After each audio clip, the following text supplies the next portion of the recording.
Well, I sincerely hope that we're not about to summon a Shoggoth. That would suck. That would actually be quite miserable. Hello and welcome to another indie horror game demo. This time we're playing the demo to the Dyer Expedition. Lovecraftian, actually very heavily Lovecraft-inspired game based on the novel At the Mountains of Madness. I believe it's 1913, and we're on the expedition that I think is going to have a very bad time. The expedition left last year. They kept in radio contact during their journey to the Antarctic.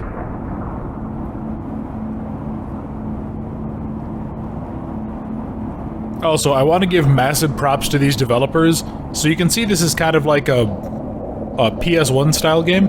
In the settings option, they have a pixelization slider that you can control, and I love them for it. After they finally arrived, they set up the base camp. They kept us up to date with what they were working on. At least for some time. Yeah, I'm sure everything went well. But alright, yeah, looks like... Now I'm getting flashbacks to Dread Hunger, which sadly I think the developers got rid of the single-player version of that, which sucks. Really fun game, would highly recommend. But yeah, this, looks like we're not gonna have a good time here. About a month ago, the supply ship returned to the base camp. But the entire team had disappeared.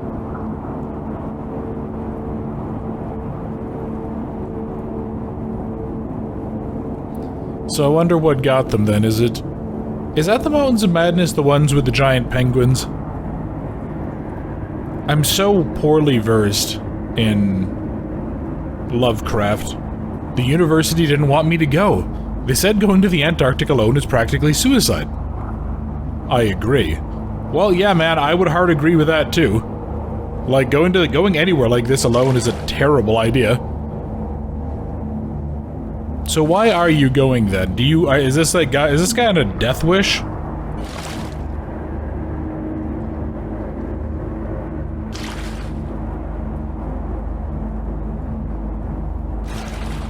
But I cannot resist the pull. Something draws me there. I need to know what happened to my colleagues, my friends.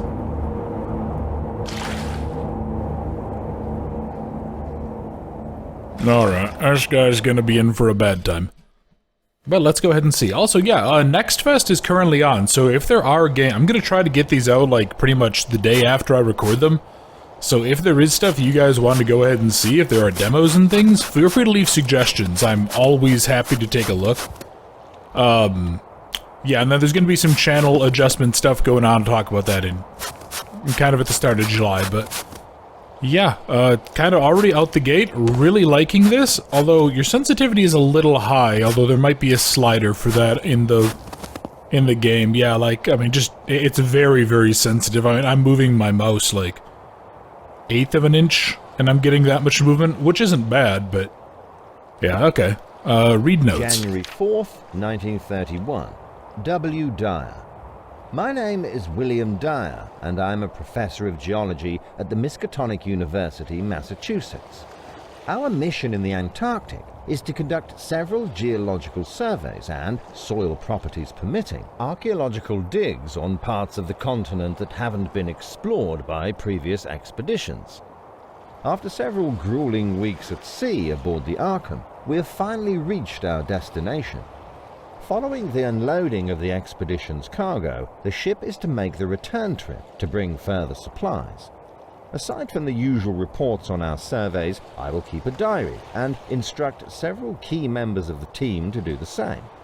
Antarctica is, for all intents and purposes, a new scientific frontier, and I want to preserve even the minutest of details for posterity in case our expedition fails under unforeseen circumstances.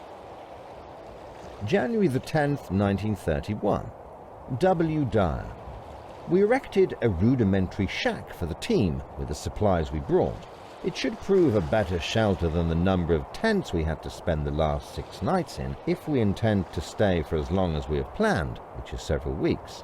The Arkham is scheduled to return in 14 days with supplies. January the 12th, 1931. W. Dyer. While we studied what lies within the cave, Mr. Gedney was able to erect the drilling apparatus and promptly excavated several fossils, mostly things like seaweeds and trilobites. These discoveries align with the strata they were found in, but they are of course exciting nonetheless. What is remarkable though is an enormous fossil that Mr. Gedney was able to unearth. It seems to be the imprint of a gigantic, hitherto unknown species of five-sided starfish. Okay, so these guys obviously came across one of the... Oh, well, what are the things that are radial symmetry? Are those the old ones? I don't remember. Oh, okay. Sure. So I can dig up the graves for reasons thus unknown. So I know this game is supposed to be kind of spooky, and it's supposed to be puzzly, so I'm kind of curious where we end up going. Oh. Ooh, okay. Wait, what? Give me my... Oh, okay. So clearly we're just supposed to dig through till we find the keys. Yeah, I don't know if this was made as like a student project or something else, but whatever it was, it definitely did attract my eye. Yeah, here's these. I don't remember what it is. Yeah, whatever they were though, they're like, it's five-sided symmetry or something. Okay, I can't climb, I don't have... Yeah, I don't have these. Let's go looking. Oh, hello, drill. And yeah, I guess I'm gonna need like a crowbar or something, right? Got your sleds, got your drill. Looks like that's already been snowed in, which is pretty impressive and also quite dangerous. Yeah, you don't really want to be leaving like open holes in snow. That's how people fall in crevasses and end up just completely frickin' screwed. Oh. Okay, maybe I'm not gonna get a... Well, actually, okay, why would they barricade the door then? That seems weird. Okay. Have to toggle the torch. Yeah, alright, so we got our little headlamp here. Pretty decent technology for 1913, to be honest. I kind of expected to have to, like, physically carry a torch when I saw the time frame. Okay, this is bad. This does not look very good at all, actually. What do we got? A strange object and more notes. January the 11th, 1931. W. Dyer. After successfully establishing a base camp and setting up a basic hut, my research assistant Danforth and I have set out to inspect this conspicuous cave entrance, then marched on. What we found inside must be seen to be believed. A construct of some kind, then an entrance leading further into the darkness, all built in stone. It must have been built by an ancient people thousands of years ago. I have yet to find an answer to the question of how they possibly could have arrived, let alone how they sustained themselves in Antarctica. How were humans of yore able to stay alive in such a hostile environment, not to mention to erect such an imposing structure? January the 13th, 1931. W. Dyer. After examining the structure further, we surmised that it must be far more ancient than we initially believed. The open entrance features what appears to be a door-like mechanism, but there does not seem to be any obvious way of operating it. There is a five-sided hole at the center of the platform, about 10 inches wide, which suggests that something is missing, an object which can be inserted into it. January the 16th, 1931. W. Dyer. We've found a strange object embedded in the ice, not far from the entrance. It's a five-sided cylinder, primarily made of stone with a star-shaped top. It has metal trimmings, a gemstone embedded in its top side, and its five sides are marked with strange symbols. This newly discovered object fits the hole of the pedestal in front of the door perfectly, but inserting it doesn't seem to have any effect. I can only speculate, but I assume it functions like a key to open the door should it close. Sorry, it took me a second there to click that. Had to, got a message I needed to reply to for something during that, so... Yeah, okay, so this is obviously these guys finding more or less, like, Great Race of Yith stuff, or the old... I'm trying to really remember what the name is of the radially symmetric, like, weird starfish creature things. Well, I sincerely hope that we're not about the summit of Shoggoth. That would suck. That would actually be quite miserable. But yeah, I mean, first impressions of this are pretty good. I think my only real thought so far is there's problems with the notes. And it's that they are... they kind of make it feel more walking sim-like, I guess, if that's fair. Like, they're too slow and there's too much text to them, I think. Because, I mean, we're like 10 minutes in, and I'm pretty sure at least 3 or 4 minutes of this have been just listening to notes. January the 13th, 1931. W. Dyer. I finally found some time to inspect the mural inside of the structure more closely. What's portrayed here must be an elaborate joke, because the alternative frightens me deeply. It depicts several winged creatures. Their bodies are cylindrical, their heads are almost star-shaped, and they have several appendages that remind me of cephalopods. They're held up by an amoeba-like mass. Below this, there is what I can only describe as a simplified map of the solar system. The mass to the left may represent the Sun, while the circles to the right of it may represent certain planets. The third circle, Earth, is slightly shifted upwards, possibly to highlight it. This iconography is unlike anything I'm familiar with. Alright, so we definitely have ancient aliens confirmed. But yeah, I mean, you can see what I mean, right? It's like, just every note takes a minute or two to read, and it's just, there's a little bit too much of that, in my opinion, for this early in the game. You know, I would put stuff like that kind of later on, but again, that's really just personal taste, so... let's see, does it go here? Oh, okay. Oh, hang on, I can pick you back up. Does that mean I can go over here as well? Nope, definitely not, alright. Kinda curious as to why I can grab it then. Oh, I see. Okay, so yeah, we're gonna be making these. Gonna be making all of these? Okay, cool. Okay. What do we have? More holes in there? Gotta be kind of thorough with this place. I'm liking the atmosphere too. It's definitely sort of keeping me on edge, especially since I know a little bit about the story, but I really don't remember a ton. I know this is one of the more famous ones. So what else do we got? Oh, okay. Let me go back and go get the ladder. I was wondering if I should grab that, but yeah, probably don't necessarily need it at the moment. You know, I'm kind of wondering how would Lovecraftian stuff like that work with the modern day? I know there's sort of it, I guess minor spoiler warnings for the movie Underwater. There's kind of Lovecraftian elements to that without going into too much detail.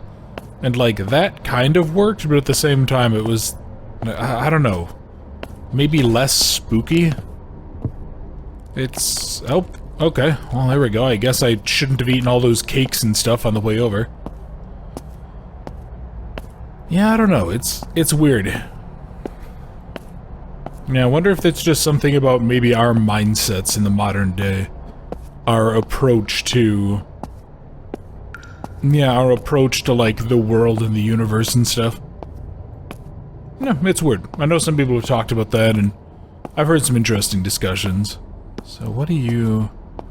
I keep on just waiting for something to come, like, screaming out of the darkness and grab me and What was that? Why did I just, like, shoot forward? No, game. That felt like something where it was like, hey, guess... Oh, what the heck? Oh, okay, that's weird. I've been holding down my shift key, but I guess, like, it just triggered, so that's the sprint? Okay, that's odd. Yeah, I've been holding down the sprint button the whole time. Who knows, maybe maybe like a cutscene or something, or... God knows, right? Yeah. Something made it so it stopped firing, I guess, and I just didn't notice. So, what's this note say? January 17th, 1931. W. Dyer. After much consideration, Danforth and I finally made the perilous climb across the chasm. Our colleagues in Massachusetts would probably call us reckless or mad for even attempting such a thing in such a remote location, so far from help. But this entire structure is just too magnificent not to be explored further. Danforth and I finally admitted to each other what we individually already had in our minds. This structure is likely not of human origin. I must admit that I have, in fact, read the Necronomicon, this peculiar piece of literature by the mad Arab Abdul al-Hazred. Up until this expedition, I thought it to be nothing more than the deranged musings of a madman with no further significance. Upon inspecting this new mural, and the first one we discovered, these texts don't seem very mad after all. The Necronomicon tells of creatures whose description is eerily similar to the ones depicted so far. Elder things, it calls them. And if the Necronomicon is to be believed further, these elder things are not merely observers of life on Earth, but its very origin. I cannot express how much this realization now weighs on Danforth and me, but we will have to keep quiet lest we put the morale of the team and therefore the success of this expedition in jeopardy. The mural at hand, and the corresponding passages of the Necronomicon, tells of the arrival of this ancient species when Earth was but a barren rock. They seemed to be able to traverse the vastness of space using their wings, after their planet of origin was somehow destroyed or faced some other kind of calamity that must have made it uninhabitable. I'm not gonna lie, the idea of basically some giant, like, space bats flapping their wings across space is kind of hilarious, because that would be probably incredibly inefficient, even if you could live forever. You would spend countless millions of years just flapping your fucking wings and being like, oh, well, it's okay, we only have 23 million years to go before we can get there. Okay, let's not push the buttons of the weird ancient alien machine until I've had a proper look around, thank you.